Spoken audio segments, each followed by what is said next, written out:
All right, ladies and gentlemen, this is Brian Cole here for the ECW Network from El Dorado Championship Wrestling. And as mentioned ahead of the program, we are here exclusively tonight with our ECW-NXT champion himself, Matt Black. Of course, Matt Black, as we know by now, was not present for NXT there. But a lot of things pertaining to Matt Black transpired, and that's what we are here to discuss. We are going to get the champion's formal thoughts on many topics. A lot of breaking news on Twitter as well. But first and foremost, Matt, let's ask you here, what are your thoughts on the news from RPJ that for TakeOver 2, you guys say one of the most anticipated NXT events coming up on the short end of the timeline here. You have 3 potential challengers, and 3 you know pretty well. And most importantly, I'd say Eric Silva here, but also we got Bobby Mitchell to consider in this equation, and even the current Call All-Stars champion, Brandon Wolf. Hell, I didn't even know anything about this till now you talk about it. So what are they, attributed true to the troops? What are they getting, like a triple threat match, or, is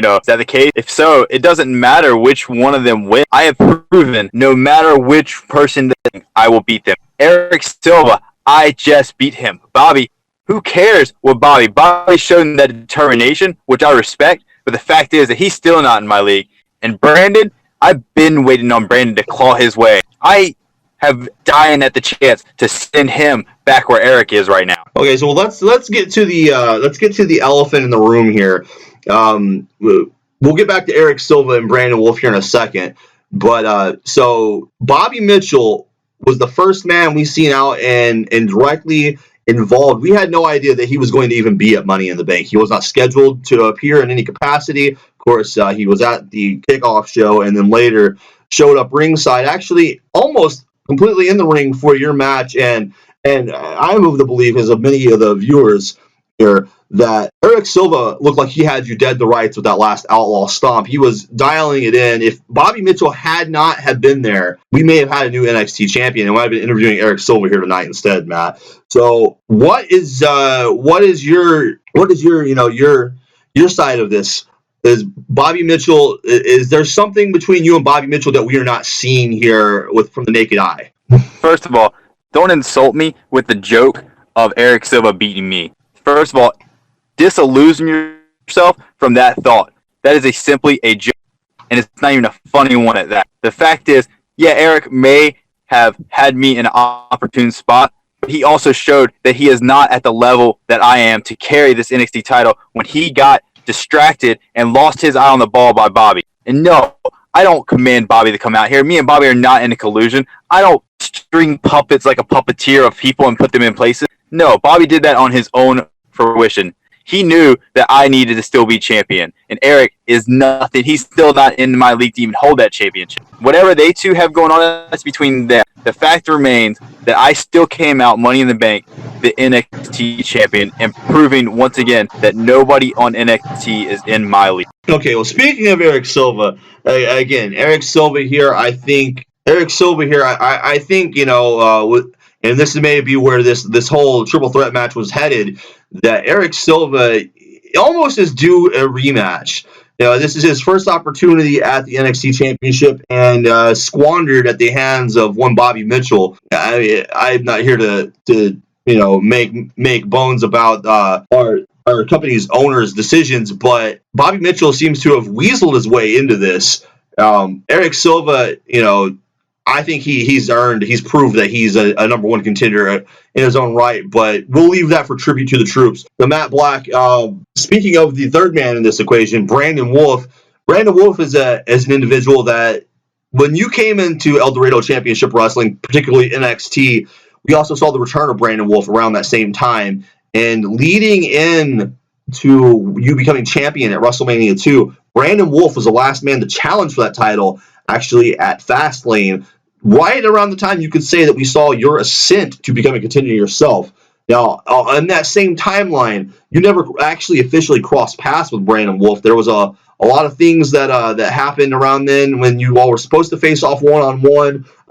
Primarily, you were feuding with another superstar at the time, and Brandon Wolf had his eyes on the NXT Championship from then on. But now we've seen Brandon Wolf calling you out. We've heard you, loosely, vaguely referring to Brandon Wolf alongside other challengers. What is the possibility in all of this that you could be facing the Call All Stars champion and he could be looking to add your title to his mantle alongside the Call All Stars championship? I will go on a statement right now. I want Brandon to actually win this match. Though I don't, it doesn't matter which one wins. I actually am rooting for Brandon because I have been put on a pedestal with Brandon as a parallel that, oh, you are Brandon, like you resemble Brandon Wolf. You have the same style. You two are almost one and the same. And you're right, our paths at NXT have paralleled each other. But the fact is, I done what he could not do. You see, he didn't win the NXT title. I'm tired of being put on the pedestal with him. It's time to take that pedestal out from under him and put him where he belongs. That is down below me. Right. Well, that's interesting here. It sounds like you've almost named your own challenger here for Takeover. I'm sure we'll get correspondence here from the other two men in that match.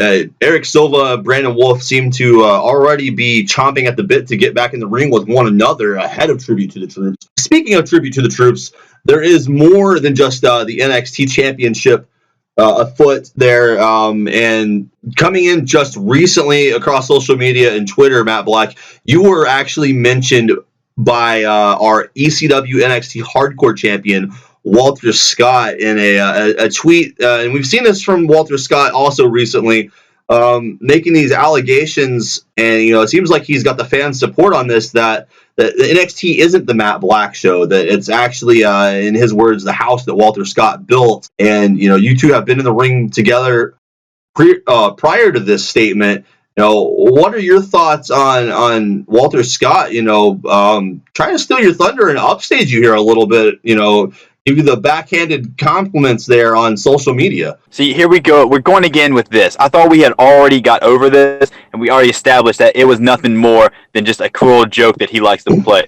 But let's face the fact. I am NXT. I am the premier champion, whether he wants to realize it or not. The fact remains, it is the Matt Black show. And hell, I'm almost, I like to say I'm the elite one. I am the franchise of NXT. There's no one better, and it starts with me, and it ends with me.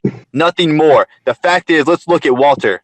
Walter challenged for the NXT title at Survivor Series last year. He lost. Let's not forget that he lost his ability at challenging for that title. And what did he do? Instead of picking himself up and going for that title again, he went for something less. He went for the hardcore title, and that hardcore title where he can use a crutch with weapons and stuff in matches at any time he wants. He had to find himself something that he was good at. While I went to NXT, went to WrestleMania, and won the title in my first opportunity and shot. So you tell me who is the premier champion and whose show it really is. Because the way I look at it, the franchise Matt Black is NXT. Well, again, Walter Scott has his opinions on this matter, but with that said, I think that's a pretty clear statement here. So I will leave this with you, Matt Black, as you are the champion of NXT currently.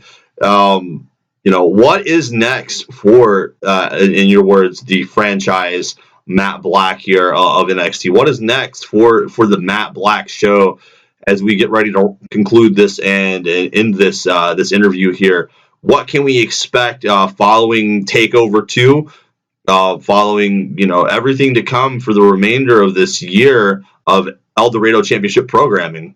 Basically, what I'm going to be doing is I'm going to be kickbacking, watching these three men at Tribute to the Troops while I sit here and enjoy them beating the hell out of each other. And then at Takeover, when I retain my title again versus one of those challengers, we're going to go on a tear of establishing, quite simply, what the franchise of NXT is.